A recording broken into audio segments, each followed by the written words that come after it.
육성의 신년사를 대신한 북한 매체들의 보도, 회의 결과를 보도하는 형식이었지만 결국 김정은 위원장의 신년사라고 봐야 할 것 같습니다.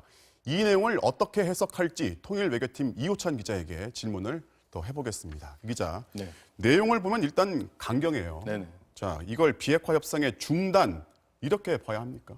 네, 당장은 대화가 쉽지 않아 보입니다. 네. 북한은 이 미국의 대화 재개 요구 자체를 불순한 목적으로 규정을 했고 악용하는 걸 절대 허용하지 않겠다고 얘기했습니다. 네.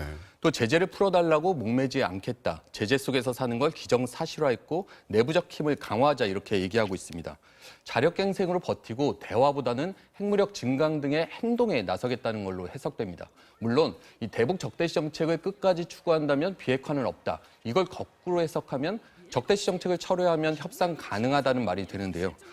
이 대북 제재, 적대시 정책의 핵심인 제재를 푸는 데는 또 미국의 입장이 완고해서 당분간 협상 재개는 어려워 보입니다. 자, 그렇죠. 북한이 또 장기전을 얘기를 했는데 아무래도 올해 말에 있는 이제 미국 대통령 선거 일정도 고려를 했다고 봐야겠죠.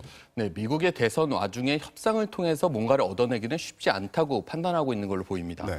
또 트럼프 대통령의 재선이 불확실한 상황에서 이 북한이 비핵화 관련해 뭘 약속하기도 힘듭니다. 만약에 정권이 바뀌면 미국의 정책이 바뀔 수도 있다고 보는 거죠. 그래서 핵무력을 키워가면서 일단 대선 과정을 지켜보겠다는 걸로 보입니다.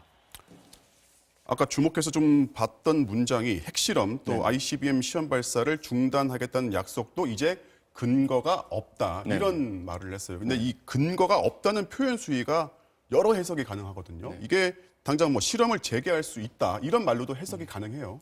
네, 명시적으로 약속을 파기하겠다 선언하진 않았습니다. 하지만 김 위원장은 강력한 핵 억제력 동원 태세는 항시적으로 유지하겠다.